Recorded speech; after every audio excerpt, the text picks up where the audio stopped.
we're multiplying our money right now. I think there's going to be another spike. I think that the average single family home price is going to double probably within the next 7 to 10 years. So being set up with the right affordability, with the right affordable housing assets that can house those people is going to be everything in the business, and then we can reap all the benefits from it because those assets are going to go up in value. The values go up. Our our wealth goes up with it. Our cash flow is going to continue to go up.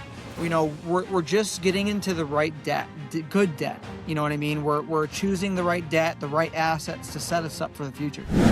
Okay, welcome back to the Manufactured Home Connection, where we break down real-world manufactured housing, the deals, the systems, and the operator mindset behind the cash flow and portfolios. I'm Eric Granillo, your host, and today I got Spencer Bishop from Avila Homes down in Florida. Spencer's, Spencer is deep in the trenches of buying and operating manufactured homes, remodeling manufactured homes, and doing quite a few flips out there. Spencer, glad to have you on the show today. Yeah, absolutely, Eric. Appreciate you having me. Yeah, for sure. So me and Spencer met back in, I think it was during Christmas over. He took a trip out to Arizona, and we were in a small mastermind networking group, and we met over at the Princess at a Christmas gathering, and we started talking about manufactured homes. And the event wasn't even about manufactured homes; it was just an entrepreneur mixer, and it happened to be that Spencer does manufactured homes. So we hit it off right away, exchanged social media, and yeah, now I reached out to him to have him on the show. So Spencer, tell me a little bit about your business, Avila Homes. Yeah, so we have a couple businesses. We have a marketing company that we buy and sell and we transact. We'll roughly we'll generate probably $1 million in revenue this year. And then we have our rental portfolio as well that will almost generate about $1 million gross this year as well. In the multifamily space, mobile home parks, apartment buildings, and things like that. So we love mobile homes. We buy them, we flip them, we sell them, we make money with them any which way we can. We just try to multiply the money and multiply the revenue, and we really found our home, we think, in the mobile home park space. Nice, nice. So you're working in communities, you're working in single family rehab modeling, and So we did a lot of single family. Yeah, that's where we started in, and we kind of transitioned into the multifamily space, from 1 unit to like 4 units to 8 units to 20 units and up from there. We just kind of grew gradually as we got a real grasp on operations, how to run these types of businesses, how to operate them, how to operate the homes, the tenants, and all of that on the smaller stuff before we went to scale into the bigger stuff. nice, very nice. Now, what did you do before manufactured homes? So I was actually a truck driver. Imagine that. I was a truck driver thinking I was making a lot of money at roughly like $80,000 a year, but I knew that I wanted to have my own business. I just couldn't figure out what it was that would fit what I liked as well. You know, it's like, hey, I don't want to, create this company and have all this overhead and all of all these equipment and things like that. I didn't want to like a service business. I didn't want to have some type of profession, with a degree or anything like that. And it just kept leading me back to real estate. So then I got into real estate through the wholesaling and fixing and flipping strategies that way, where I didn't have to have really my own skin in the game buying these things and really at scale, right? Where I kind of learned the ins and outs of everything. And then I took my profits and then rolled it into investments and kind of went on and on and parlayed from there and from there. But I got stuck into real estate because one, it was an avenue for me that I didn't have to have all of the experience though, but it had a lower barrier to entry where, your average guy could get into the game, if he wanted to, just learning the right things and learning from people that already made those big mistakes and based off of my goals, right? And what I ultimately wanted to do. So coming from a truck driver, getting into real estate, it completely changed my life. It changed everything for me. And we just kind of put gas on the fire. And we understood, okay, well, we can do this. Well, why can't we do this now? Why can't we grow this? Why can't we have a sizable portfolio that will, change our lives and provide the income and the investment side of everything and the tax benefits alone? So we got kind of sucked right into the real estate vacuum, if you will. Nice, nice. Yeah. CDL drivers. I mean, it's always good to have your CDL. I got my CDL. I used to move manufactured homes with my dad. We stopped doing that because insurance got so expensive, but always good to have a CDL. I mean, if all else fails, you can hop on a truck, big rig, and drive across the country, but hopefully we don't have to get to that point. But it's Right. always good to have a CDL. I mean, plus when you're in those big trucks, I don't know if you drove an 18 wheeler. I mean, you see crazy stuff that you don't see in a regular car, right? I mean, you're looking all Right. around. Yep. But You yeah, spend all day on the road, you'll start seeing stuff. That's for sure. yeah, for sure. But awesome. Yeah. But now the manufactured homes is it's an interesting field. What was your first manufactured home deal that you did? The first manufactured home deal I did, I'm pretty sure I made like 70 grand on a wholesale deal. One of my biggest wholesale deals, I think to date in my career has been a mobile home wholesale deal. So where, I'd find a property that like typically off market properties, I'd put it under contract with a homeowner that wanted to sell for a specific price. We come to an agreement and I'd take that contract and go flip it to somebody that was actually going to live in the home or fix it up themselves or whatever. And it was whatever I could make. It's whatever I could get it for to what I could sell it for. And we would make and it wasn't the first time, like we made a bunch of money. We still to this day. I closed one last week on a mobile home, made 15 grand. I never bought it, never did any work to it or anything like that, and made 15 grand in 14 days. We still do it to this day. We love them. They're in a it's a very niche channel, right, in real estate where a lot of people think they're like, oh, they're rundown mobile homes and this and this and that. It's like you can think whatever you want about the vehicle, you know what I mean? But what does that vehicle produce for you? Right. So it just kind of opened up a whole nother lane for us in our businesses when we got into real estate and we love them. Like I did my first mobile home deal and I still do them to this day. Like I'll continue to do mobile home deals, whether it's one home or 50 units or 100 units, you know? Yeah, it's the affordable housing right now, and that's the biggest thing, and that's why I'm doing this podcast is because we got such a bad stigma. I grew up in the business, but I didn't realize, how big it was all across the country, but yet it's still relatively small. And the perception that people have is, yeah, it's a mobile home, it's a trailer or whatever. But you're right, it's the vehicle, right? It's something that you can sell to somebody that somebody can afford to move in, and plus, I mean, you're not dealing with $1 million, $2 million houses. You're moving them fast. You're moving them quick. Even if you're rehabbing them, you're probably moving them super quick. Rehabbing a manufactured home compared to a stick built home, you can get into the foundation, fix everything really fast under there, put new flooring on, and get it ready on the market right away. So that manufactured homes are the way to go. But why Florida? Are you from originally from Florida? No, I'm actually originally from Michigan, Grand Rapids, Michigan. But we just kind of we got into my parents always moved. We're going back and forth from Florida to Michigan because of the weather, of course, doing the whole Snowbirds. snowbirds things. Yep. So we just kind of got sucked into the good weather. I've been down here for well over 25 years, but it's where everybody's going. It's the demand. It's where things are happening.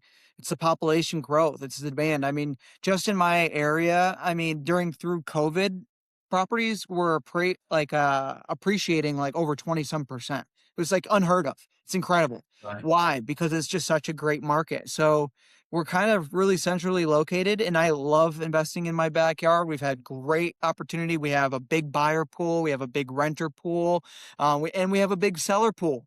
The thing is, it's like a mobile home, manufactured home here in Central Florida will rent out or sell for a comparable price to a single family home. It is very comparable. And if you get in land, it's even more comparable, depending on the lot size and things like that. So when we were doing the business, it's like, okay, in our sales and marketing business, we were doing just as many single family homes as we were mobile homes.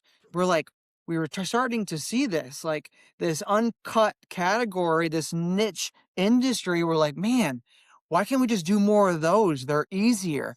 The Yeah. people, they're less affordable. They're more affordable, I should say, Right. and there is like a less barrier to entry, but less. less competition as well. It's like, send me all your mobile home stuff as long as they meet our parameters of the right home style, the right manufacturer, right, the right size, the right location, then we could do a deal. And we really saw the the demand in the area for it, meaning the average median home price was still rising as people were making the same amount of money. It's an affordability issue, right? The demand is still there for homes. We're behind on the demand, but where do people go? What do they buy next? Their next vehicle to buy is a manufactured home, right? That still gets all the government backed financing capabilities as a single family home, but it is affordable to their price point. I mean, you can't, it's hard to find a $250,000 brand new single family home today. That really the median home prices are, even in my area, the average home price is like over 400, but you could still get a new single family home for maybe 325, 350. You know what I mean? That still is capping a lot of people. So after doing multiple mobile homes, we were just like, man, there is a real demand in the marketplace for mobile homes. Like, how do we get into this sector and really get a proven process down to whether if we're renting them, flipping them, or buying multiple parks? Yeah. Yeah, totally agree with you. Totally agree with you. Now, you mentioned wholesale, and I know you do rehabs because I've seen your social media posts rehabbing houses. Where are you making your most bang for your buck at? Is it on the wholesale side or is it on the rehab side? Or do you do new construction as well? I Any new don't do construction new at all? construction because I've had too many buddies that are getting out of it that have done spec homes for years, Okay. at scale as well, and they're seeing less and less returns. Yes. Um, It's getting harder. As the house pricing goes up and the land pricing goes up, it's harder to compete right. now. Yeah, and you have to play the volume game at that point. You know what I Yes. mean? You have to go massive, massive, massive to get those returns back.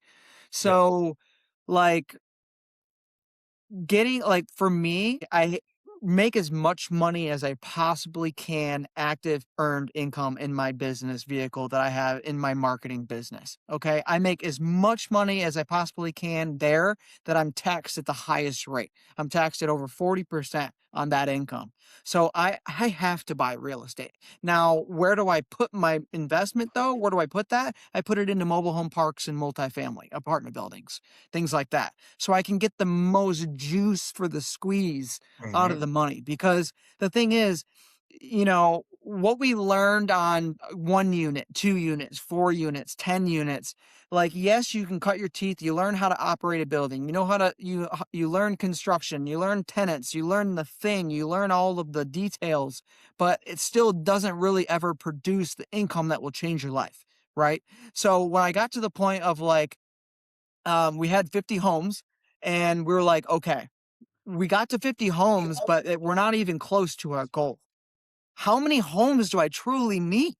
Right? I'm like to even be close to where I want to be, I'm going to need like 180 homes. But at that point, I'm like, that's a whole nother headache because now we have each individual home has each individual expenses, each individual problems, but Yep. one business at itself, as one home, each its own business, it really became a problem with vacancies, turnover, and things like that. So it's like, at scale, if we're going to do this thing, if we're going to put our money into something, it better really produce the levels of income after all of the problems.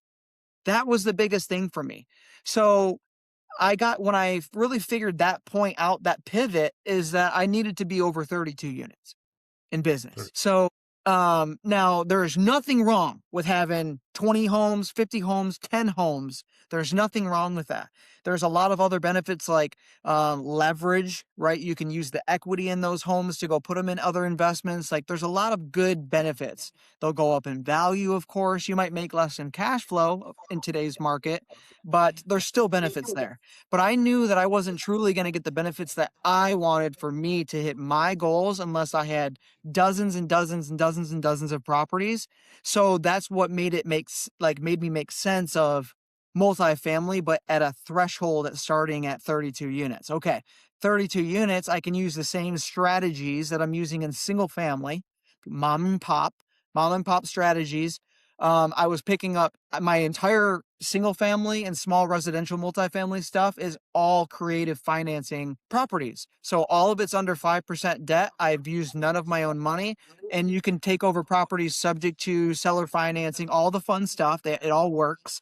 But how can I use those same strategies that I used in the single family basis to get to the big stuff? So I don't have to go out and qualify for 100 pads or 100 doors on an apartment building. No, it's like I can just go raise the money with partners, friends, and family, and we can go attack a building because someone else is willing to finance us. Now, it's just getting into the bigger stuff. I want it to at least produce $100,000 in net income a year, net.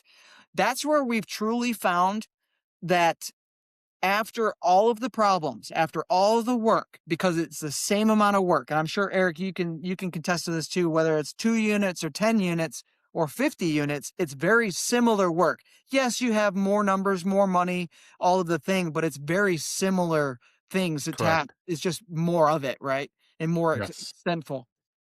So it's like if we're doing the thing anyways, it might as well be into something that's really going to pay us and change our lives.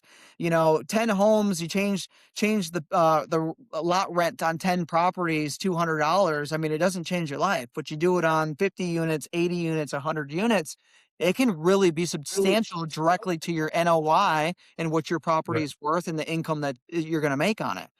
In a short answer here now, it's I make as much income in my marketing business, which I'm taxed at the highest rates, and then I dump all my profits, well, what I can, the 40%. I usually use the 40-40-20 rule.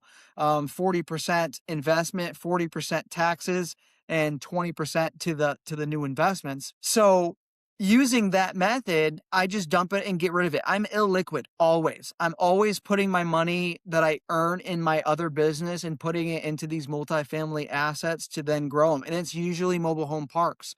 Why? Because they have really good tax benefits. They have comparable cash flows to apartment buildings, the great depreciation, bonus depreciation back to 100% now. There's a lot of great things for it. But that's where my focus is. Like I try not I have flipped a lot of houses, but it's very volatile and it's not scalable for what I want in business. Now, it is a model that works, and there are fix and flippers that all they do is flip properties, but as you scale fixing and flipping, your margin goes down as well, just like spec homes does.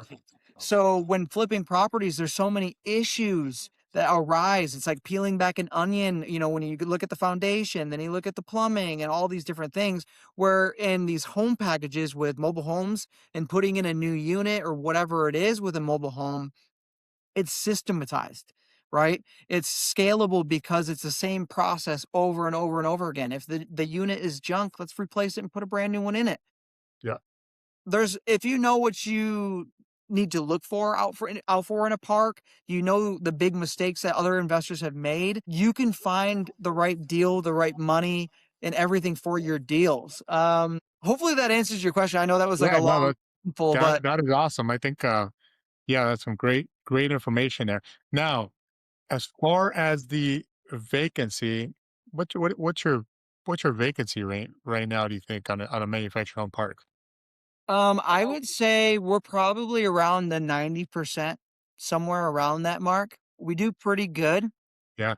But being that we're in demand areas, that is the key though, Oh, because I yeah. have I always like I can go on Facebook Marketplace and list a place for rent, and I have multiple messages like within 24 hours, multiple messages. There's a lot of demand. So instead of like buying, a bigger park in the middle of nowhere where your renter pool is going to be shrunk down a lot further, I just have like the wind in my sail to help me out. Give me the best fighting chance in my deal because I am in the right population market where the jobs are, where the people want to have housing and the affordability, but still I don't have junk. I also don't do junk either. So we have really clean parks. We have nice solid units, the ones that we do purchase. Like these are usually 1980s and newer units. Otherwise, we're ripping them out and putting in a brand new unit in there. So, we try to really have a nice place for these tenants and not try to be, have this rundown park where we're trying to scoop, high rents out of the tenants. There's Yeah. a lot of things to that, but Now, do you so for our audience here that's asking, it's gonna be uh community property.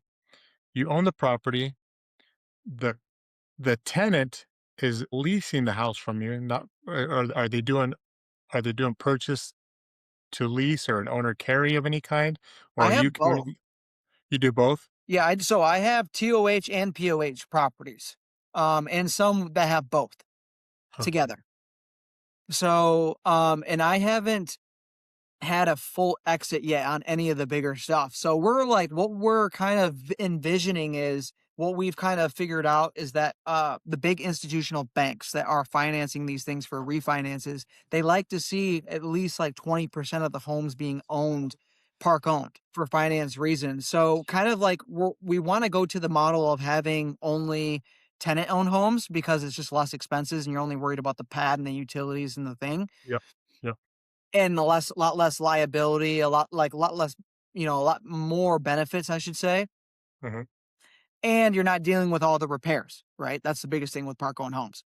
Correct. But we're looking at the exit, like on the refinance. So when we're going into purchase, it's like, how are we going to refinance this thing? Like we have the end goal complete in mind as we're stepping into, our refinance. So it depends on the park and what it has and which way we need it to go. But usually we already have a game plan on what the exit is going to be day one, and how to take it.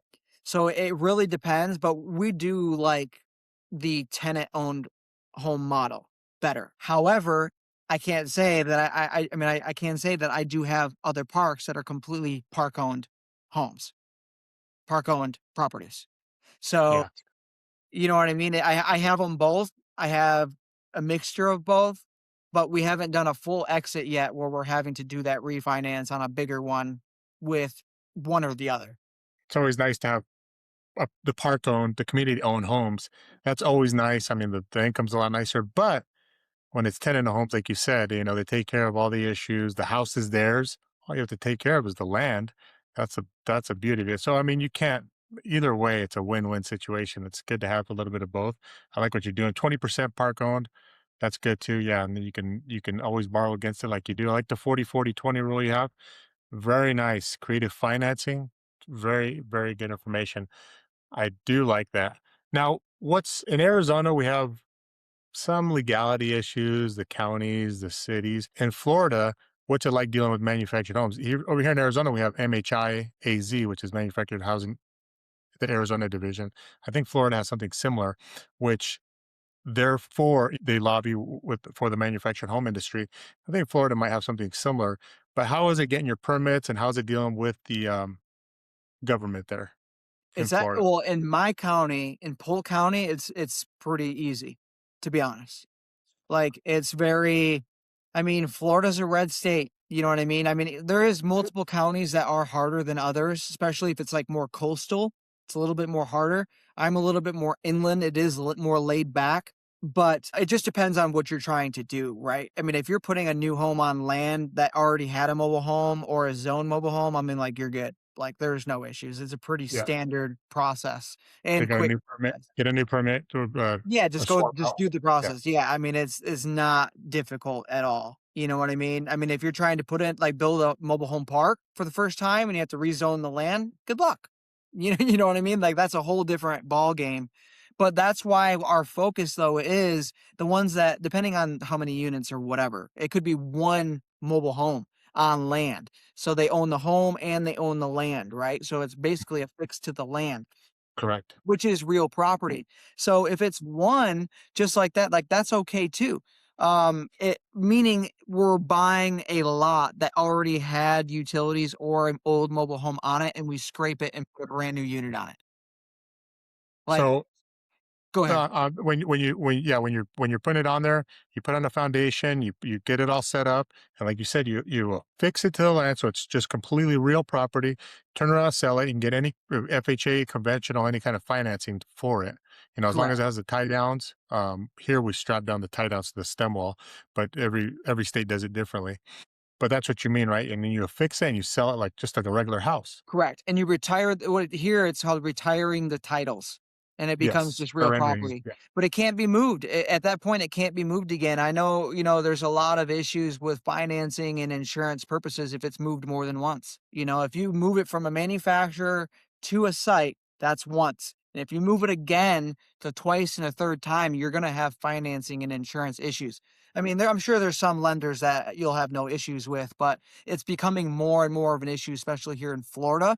That even just for financing, insurance purposes, it's getting crazy. Like, I mean, there's a lot less insurance providers now as well that like to see newer manufactured homes. It's a little bit easier if you have a brand new manufactured home, right? But if sure. you're trying to insure a 1982, you know what I mean, that you just might have difficulties trying to find insurance just because it's hard to find that type of thing, especially even for financing. Like we even do regular DSCR loans for single mobile homes on land as well, and they only give you 80% loan to value versus, or sorry, 60%. Wait, did I say that right? 60, yeah, 60% loan to value. So the Correct. customer, Where I a mean, single if they family gotta home is come up 75. 40%, yeah, they gotta come up with 40%, that's a good chunk of change on a, it's a Right. $100,000 house, Right, so 40 your grand. your your a lot of your money is stuck in the deal, essentially. But we sell the one-offs all the time, and that's great active income too. You could use that instead of flipping homes, like flipping a single family home, you could flip those all day long. That's scalable. We do that all the time. We have 2 going on right now in Thona de Sassa, just outside of Tampa area, where we subdivided 3 acres, and we're, putting 2 brand new manufactured homes on it. Bought the land for 160, and I'll be selling each lot for 375. Nice. They're at 160 for, 3 acres? Yep, and then they'll put them to 1.5 acres each and putting 2 brand new What? double wides on it. Clayton's on there is typically what we use, and we get them for, gosh, we get them 75 for 75 grand before the dealer fee, 580, I think it's 80 grand for a 4.2, 1475 square feet. And then we're 14, gonna be are selling these on, septics, or septic is there and county well. utility Yep, there? yep. Yeah, Septic it's and in the well, county. it's on the outskirts, which is nice. Correct. Yep. Yep. It's on the outskirts, but very quick into town. You know what I mean? We're not in the boonies or anything, but we're always on paved roads, easy access roads to major roads, like still in a populated area, right? That location is number one, right? So we're doing one out there that we're going to be listing those for 375 each, which is literally the median home price. An acre and a half for a brand new double wide. I mean, 375 is Yeah. not a hard shot. It really isn't. I mean, there's $500,000 double wides out here sitting on acreage. You know what I mean? Oh, Which is yeah. pretty crazy, but I mean, it is what it is. Like it's like a single family home. I mean, if it's real property, if it's especially if it's a bigger, newer double wide. But yeah, I mean, that's a whole model in itself. I mean, that is scalable because it's the same every single time. The Yeah, septic, the setup, that the well, model, the home. right, for a 4.2, 1,500 square foot clean home on an acre and a half, well, a private well, and a septic, all utilities, all electric for 375. I mean, that's a smoking deal. That's about the average of in Arizona. That's what we're getting right here, about 2 acres. And we're not out in the boonies either. We're pretty quick into town, about 20 Right. minutes away from town. But yeah, that's it is very scalable. To build a house like that, to a stick built house would probably be about 450 price range to 499 around Yeah. here. Yeah. I would like to get to a point where I could do 5 to 10 of them a month. Just on the Yeah. side. Just on the side. Like this, like I'm not even like this isn't my strategy, you know what I mean? Like I have my marketing business that I don't even touch the property. I don't even buy it. And I make just as much money as flipping single family homes. But with this manufactured home, land home packages, I mean, you can make a guaranteed solid 50 on every single rip. So I mean, if you do, 5 of them a month or even 2 a month, I mean, you can really turn up the heat on selling these things because the thing is the demand for the affordability. It's below the median home price, so they usually are lower days on market, less days on market, usually around 30 days, as long as you're in the right price point, the right location, in the right home. Correct. Yep. Yep. We do that. We use this market, we use this strategy exactly like you do here in Arizona. We've been doing this strategy. Our family's been in the business for about 40 years. We own a dealership, we own a setup company. And I got into this business about 15, 18 years ago. My dad was doing it with older mobile homes, like, he'd tear out old ones and put them up. But we came to a point where the land was too valuable to put a used home. So you got to put a new home in there, right? You mean you take one of these 1.5 acre lots and you put a used double wide on there. Like, well, first of all, you can't get financing once you move it. Yeah. So you'd have to be a cash buyer, but you want to always put a new home on land because land is too valuable. So you're doing them on permanent foundations also, right? I mean, they're basically like we just go up to the home. I mean, it's more of a stabilization. It's not like a true concrete foundation. I mean, it's just blocks, cinder blocks, but it's Oh, just yeah, yeah, mobile. cinder blocks, yeah, yeah, cinder blocks, it's tied down, hurricane Correct. straps, the whole bit, With yep, just yeah, skirting. Yeah, it has like typical skirting. You know what I mean? It's yeah, not like a complete wraparound foundation or anything. It's just stabilization points. yep, yep, yeah, so so you can get financing as long as you have the engineered, Right. strap, Right. you can Yep. get So the just so we financing. can get all the government backed financing, FHA. So open up the biggest buyer pool. You know what I mean? So we have all the eyes Right. on these. I mean, you're doing your communities, and then you're doing 10 to 15 bonus of these a month or 5 to 10. That's where I we mean, you're gonna wanna be get to. killing it. Oh, Yeah, yeah. Oh, yeah. that'd be I mean, that and would it's be awesome. totally doable. I mean, we're Oh, so, yeah, like, I have my last, I think, like, 4 homes on the market, single family homes right now for flipping properties, and then I'm done. I'm done flipping single family homes. So we're switching that side of the business into more of the land home packages, scaling that up, but we do them at doubles or triples at a time. So never one at a time, typically. And so we're not just flipping one because remember, it's the same amount of work to do one it is to do two. And if you're doing two, you might as well do four. So it's like we're trying to chop up land and put at least minimum two at a time so that if we're looking at a minimum 50 grand profit per, it's 100K rip every single time we do two. So two yep, here, two here, two here. And that's net profit. That is not like, gross revenue. That's profit. right, yep, yep. Now, I mean, we do a lot of work for a lot of investors. We do it for customers of ours, that buy homes. Yes, I like to do 3, 4 at a time. My biggest thing is our manpower is so small, I would say. I mean, I wish I had the manpower to do 20 of these a month. In Florida, what kind of manpower, the setup companies, are they reliable? Are they good there? Do you have a do you are there companies that you would recommend if somebody called you that you can say, "Hey, these guys are good at what they do?" Yeah, so we've used one company, Birds is literally called Birds Mobile Homes. They have done a great job for us. Like they even do like a lot of restabilization. Like we've had some homes before that we were like just selling mobile homes and they didn't pass like inspection for like needing to be stabilized and things like that. And they'll come out Right. and stabilize it and then get the certified engineering reports and everything to make sure that passes all the inspections. So we've had great luck with them here in our local area, but we're trying to get like so that we can do multiple counties, like would like have localized a couple different companies in each in different counties, so that we don't have to use our own same company or I guess company to do all of those, if that makes sense. So they're not spread thin. So if Yeah. we have another county that we're doing a subdivide on, like we're using a company over there in that county. So we're trying to get into diversify a little bit more and get in with other companies, but we're only using one right now. And they've been great. They're usually pretty good, pretty quick. They need like a week or two heads up on when the home's going to be there, and they do everything. They do complete setup.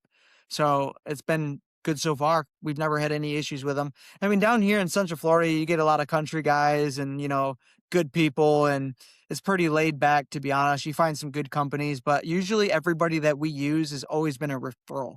So we get the people like that our friends are using, our builders are using, people that are doing this at a high level. We use all of their referrals. I never go out and do the R&R and try to figure it out myself and let some company burn me. You know what I mean? So Yeah. every single company vendor that I've ever used, doesn't matter if it's a contractor, a tree person, whatever, it's always a referral from somebody else that used them and had a great experience. So yeah, because I mean it's hard to hold on to good crews, to be able to call them and know that you're going to be able to get something done, on time or, on budget, and be able to trust them throughout the process. So it is difficult to find those people, but we have found one so far. They're there. They're out there, and when we were talking earlier, that's the biggest thing of this industry is, there's a lot of flakes. There's a lot of a bad business going on with manufactured homes, from dealerships to setup companies to financing to insurance guys. They all have their scum, right? Just like anything else. Yeah. And my goal here with the manufactured home connection is to get the best people on board. So we're a big, a networking group. Then I can, Spencer needs somebody. Hey, I got somebody in, Ohio or, Atlanta or wherever you need somebody at. We can find the people that are needed because, like I said, they're out there. We just don't know who they are yet, but we're gonna find them. And that's my goal with the manufacturer home connection is getting the best people on board. And it's overall, it's a small industry. When you think about this industry, not a lot of people know about it. I was just in Rockford, Illinois last week, and we're trying to change the P&Z. We're the Planning and Zoning Commission there, and we're telling them about manufactured homes. They never heard of it. They didn't know what a manufactured home was. They knew what a modular home was, but not a manufactured home on a foundation. And now, when I was explaining it to the hurricane straps and the tie downs and the snow loads you could put on these houses, they were blown away. They're like, "Wow, this is unbelievable." So we created a whole presentation for them. They're bringing it up, and we might be changing the zoning there to allow manufactured homes. Only manufactured homes they got there are from the 70s or 80s that are being torn, they're falling apart. Yeah. But I said, this is a whole different ballgame. But that's like I said, it's still a relatively small industry. We think it's big because we're in it. But when you look at the whole country, they they don't know what's out there. They don't know what they can get, they don't know that they can get into manufactured home. And a lot of people that do, unfortunately, they've gotten burned by a dealership. The setup was terrible. Whatever the case is, I mean, you're putting in these 4-2 homes on an acre, your name's behind it. You're gonna, even though if even Bert set it up, Spencer's names and businesses behind it. So you got to do the inspections and take care, everything on the house. You're experienced, your companies are experienced. And that's the thing is you buying from a reputable investor that's selling these houses, not just some fly by night that's going to do 3 of these and rip you off and then move to a different state. That's what we're trying to get away from and bring a Right. good name to this industry. Absolutely. Yeah, I mean, it takes a lot of time to find that rhythm. I mean, as you know, like, your people who you use for everything, all your tradesmen's guys, like all the stuff. And it takes time to build that out, to know who you can rely on.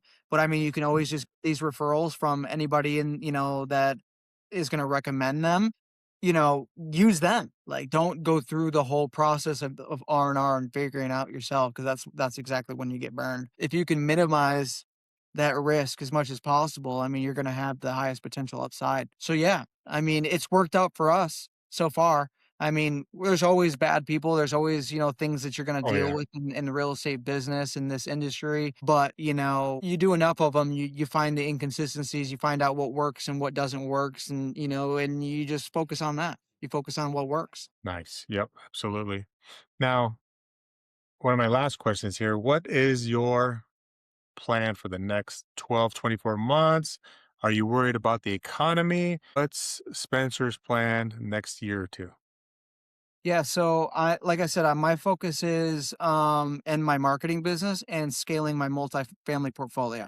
So I'm looking to add probably like roughly I would say another 100 units within the next 12 months into my portfolio. That's probably going to be done with apartment buildings or mobile home parks, one of the two, if not both. And then I'm going to scale my marketing business. We've been seeing a lot of great opportunity come in with very little time invested in these deals. So we're able to get a business that has high sales margins, and then we're going to take all of those funds and dump it into assets and with other people's money too. Right, using creative finance and building our rental portfolio out where we can hit a good number. We have multiple goals, but the goalpost keeps changing. Of course, we're trying to just get to a great cash flow standpoint at this point of we have enough cash flow coming in to do what we want and be able to work on the things in our businesses how we please to do so, and have the flexibility to have options. So we're trying to build in more income. We're doubling down. A lot of people in this market are kind of like, well, I don't know, I don't know what's going to happen, or I don't know what to focus on. It's like we're focusing on the things that take the littlest amount of more time, have the highest returns, and that is scalable. So that's what our main focus is right now. We're getting out of fixing and flipping single family homes, and we're going to be doing a lot more land home packages as well, having those singles, doubles, and triples. But it's just pivoting to deal with the market, to deal with interest rates, and to deal with where we're going with everything. Like, where are we going with our portfolio?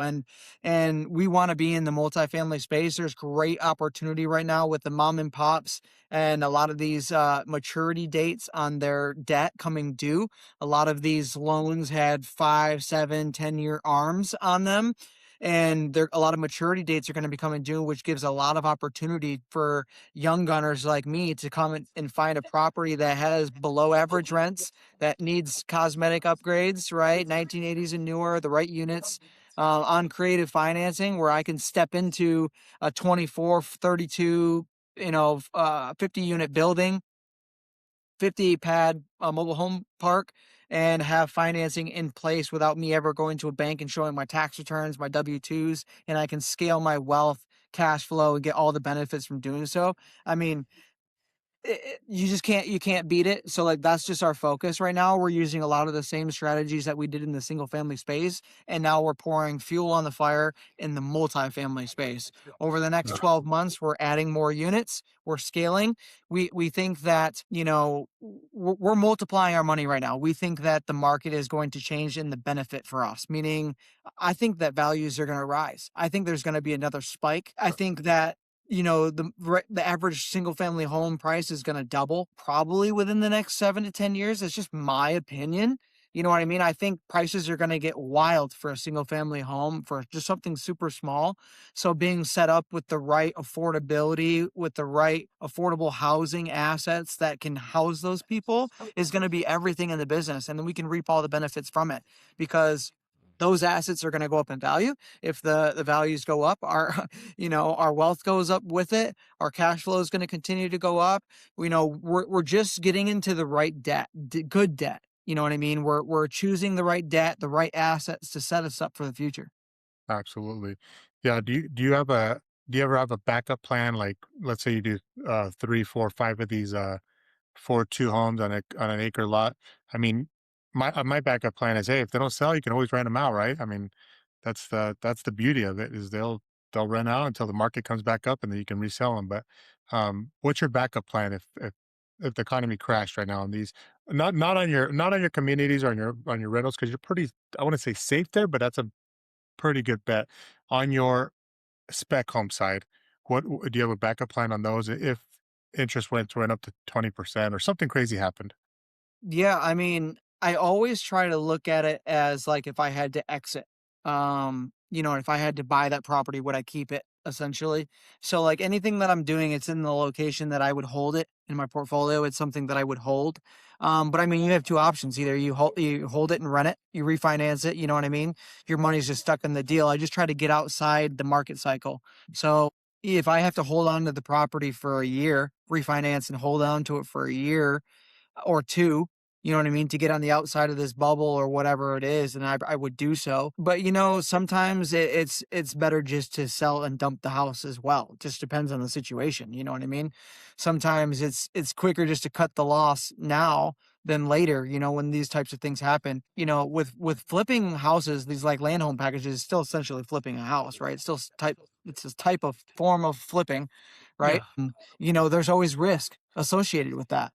So you have to have an idea, a backup plan for that if that happens. I've never lost money on a flip. I've broken even multiple Yeah. times on flips before, but I've never, like, lost my ass on flips or anything. So, you just wanna mitigate that as much as possible, cut your ties when you can, and move on, because you can always make it somewhere else. And it's kind of like, what is your cash conversion cycle on that too, if you have to hold that property? Like, when do you get your money back? Like, sometimes it's better just to get your money out of it now, today, and move it to somewhere else that you can recoup your losses.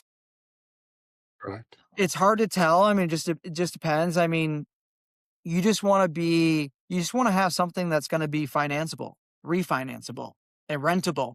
You don't want to be stuck holding the bag on something that's just not even financeable, insurable, or anything like that. So, Well, but but I on like the what you said. Go I ahead. like what you said, and you're buying where you want to be at. You're buying, that's the you're not buying in some crappy areas. You're buying where you would want to be at, where you think people are going to want to be at, and I think that's the key there is buying good quality properties, right? And then, yeah, if you have to dump out, I mean, the profit margins are there where you are breaking even, right? So yeah, it's kind of hard to lose money. I mean, it's not hard to lose money, but like you said, you're breaking even because there's some really good margins in these manufactured homes. Yeah, I mean, And it's gonna but come down yeah, to how you buy. You know, yeah, I think with the land home packages, it's all on the land side. Like, how good of a deal can you get the land? You know, I mean, you just need to know who your buyer is. You need to know your price point. You need to know your numbers. I think all of that is so key, and be super conservative in a down market. It's a buyer's market. Buyers are getting very picky, but just often really have your comps, have your stuff dialed in. No, like give yourself the best fighting chance to have a guaranteed sale at what you're trying to hit, and just know your numbers of what it's going to take to get that deal done. Your yeah, setup costs, your septics, your wells, replacement costs, like your home, everything. Have it down really down to a T so you don't lose. That's how you will lose if you don't have all that stuff in order. But we just know what sells, man. To be honest, I think just knowing your market and know what buyers want is everything.